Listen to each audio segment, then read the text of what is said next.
Bonjour et bienvenue au studio Delta Sigma, j'espère que vous allez bien. Alors si vous utilisez Cubase, vous connaissez forcément cette fonction très pratique qu'est la Control Room. Et même s'il existe sur le marché un grand nombre de contrôleurs MIDI, eh bien aucun n'embarque nativement de quoi contrôler cette fameuse Control Room.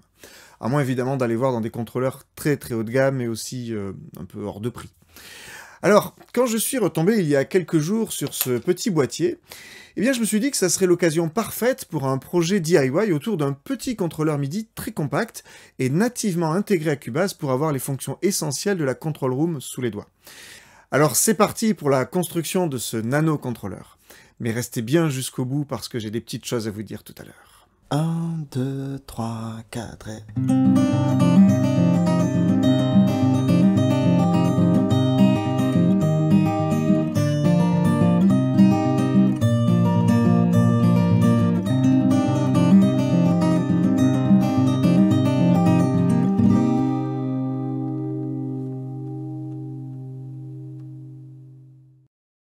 Je commence par dessiner précisément la façade de mon contrôleur.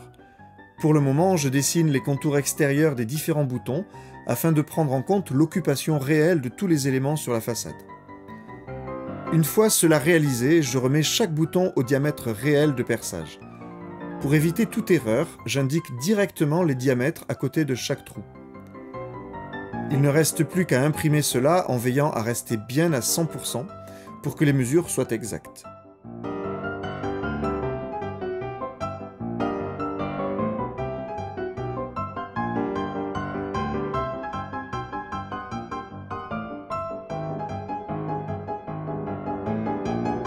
On passe au façonnage du boîtier.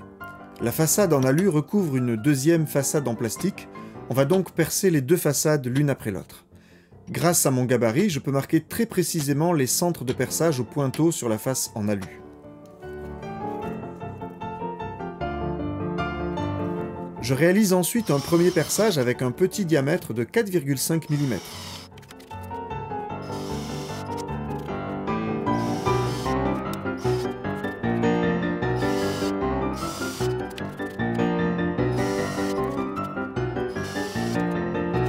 Je peux alors utiliser la face alu perforée comme gabarit pour pré-percer la face en plastique aux bons emplacements.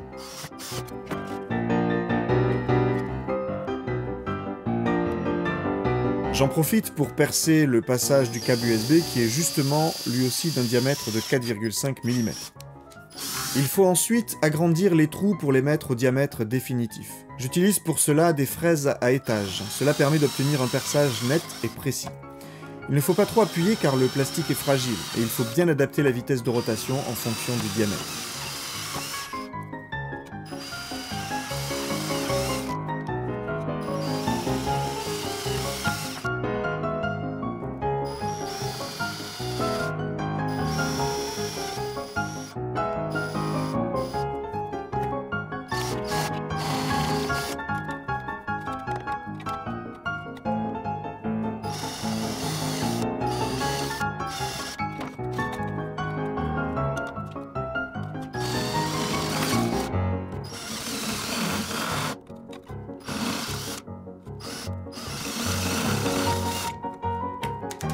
Maintenant que l'usinage du boîtier est terminé, je peux installer les boutons à leur place et entamer le câblage de tout ce petit monde.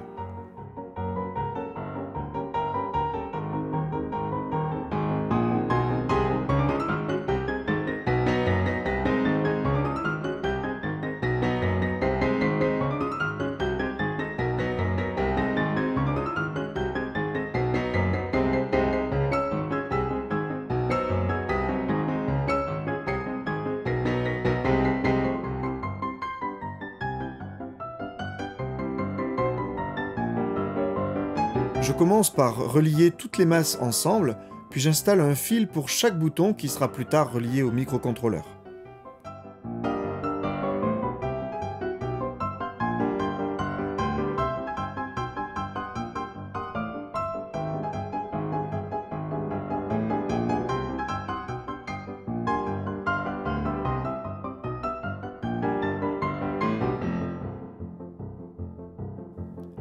Pour les LED, il faut ajouter des résistances afin de limiter le courant. J'utilise des LED à basse consommation, environ 2 mA, ce qui est toujours mieux pour un périphérique auto-alimenté en USB.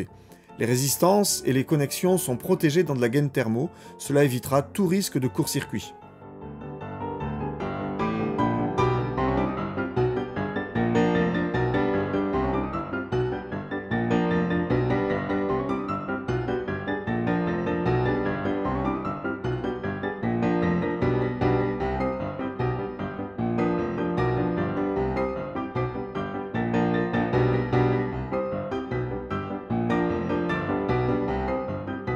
Il faut maintenant s'occuper du cordon USB. Je n'ai pas tellement le choix, il faut couper le câble pour pouvoir le faire passer par le trou. Ensuite, je vais ressouder chaque conducteur. Je vous conseille dans ce genre de cas de bien tester à nouveau votre cordon après l'opération pour être certain qu'il n'y ait pas de souci.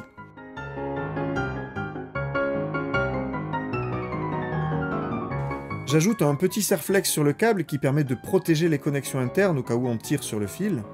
Il ne nous reste plus qu'à nous occuper du microcontrôleur. Pour cela, j'ai choisi d'utiliser un Arduino Pro Micro. En fait, il est très petit et surtout le microcontrôleur, un Atmel AT32U4, intègre tout le nécessaire pour rendre notre contrôleur directement reconnu comme un périphérique MIDI générique par n'importe quel ordinateur. Le potentiomètre est relié à une entrée analogique. Par contre, les boutons sont reliés à des entrées numériques de l'Arduino. Les LED sont quant à elles reliées à des sorties numériques. Lorsqu'on utilise des interrupteurs, il existe généralement des problèmes de rebond, c'est-à-dire que l'action du bouton n'est jamais très nette et le microcontrôleur pourrait mal interpréter l'action du bouton. Il existe des techniques hardware pour résoudre ce genre de soucis, par exemple en utilisant un petit condensateur sur chaque bouton, mais pour que le circuit reste le plus simple possible, j'ai choisi de régler le problème de façon logicielle directement dans le code.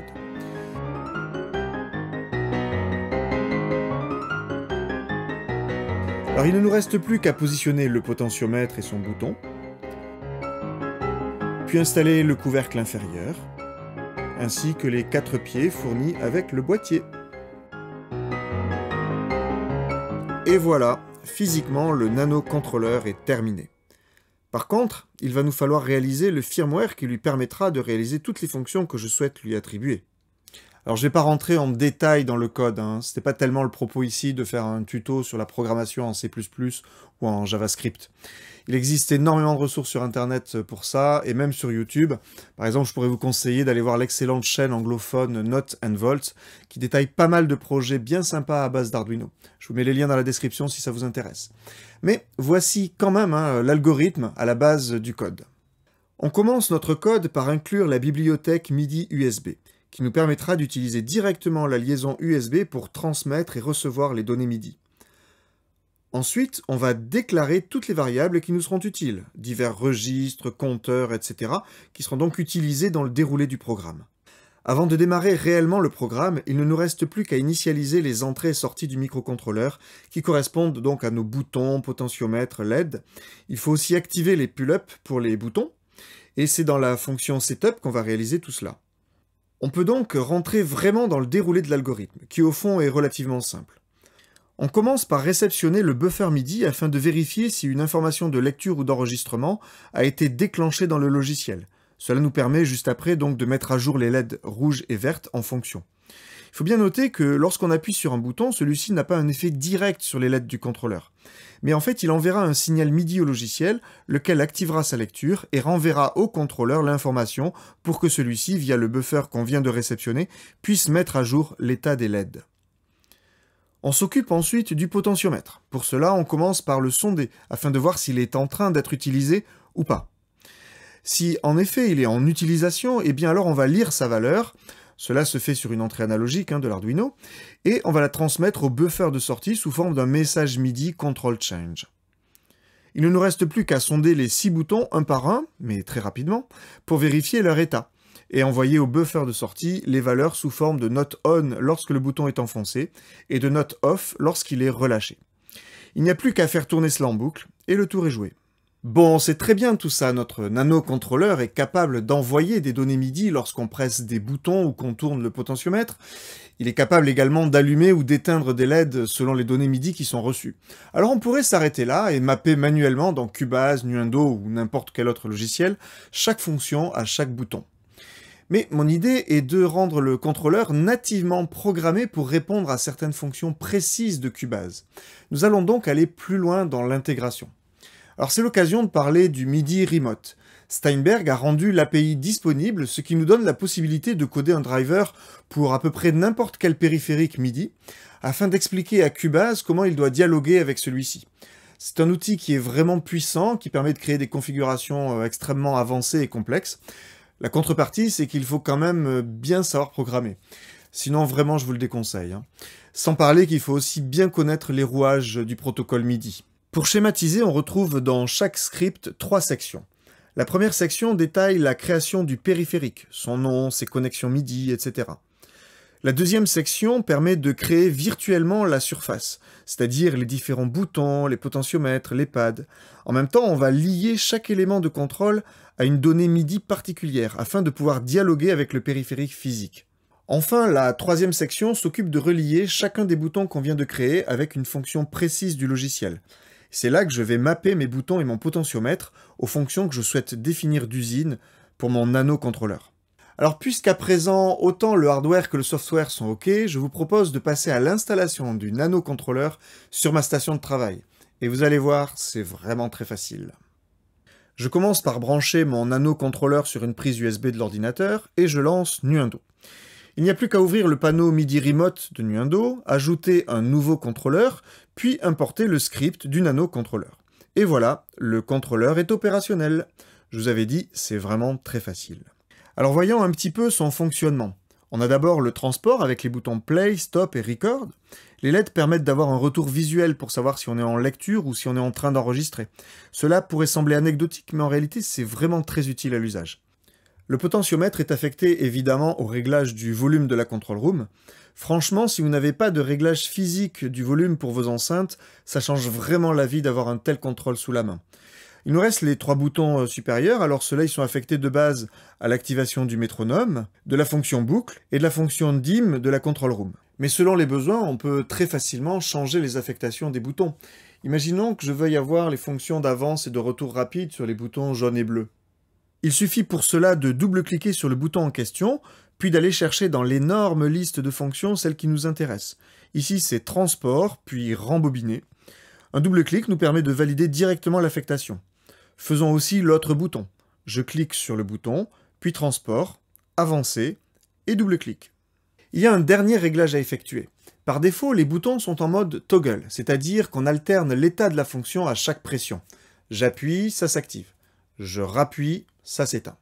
Mais pour des boutons d'avance et de retour rapide, ce serait mieux d'avoir un fonctionnement qui est actif uniquement lorsque le bouton est maintenu appuyé.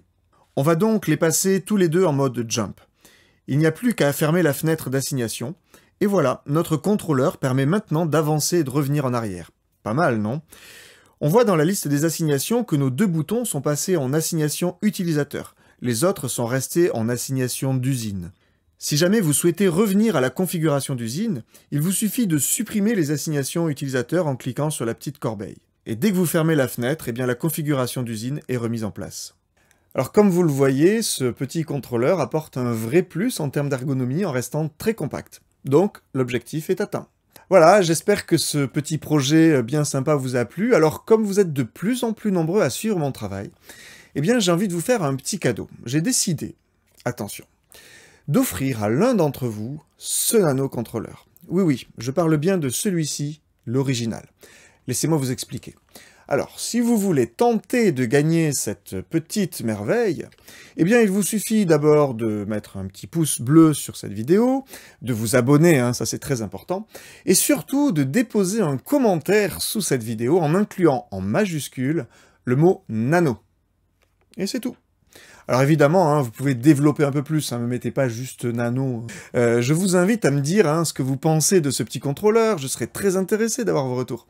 Et à la fin de la semaine, donc vendredi 2 décembre, à 21 h précise, eh bien j'organiserai un tirage au sort en live, ici même sur YouTube, parmi toutes les personnes qui auront donc commenté cette vidéo avec le mot nano en majuscule.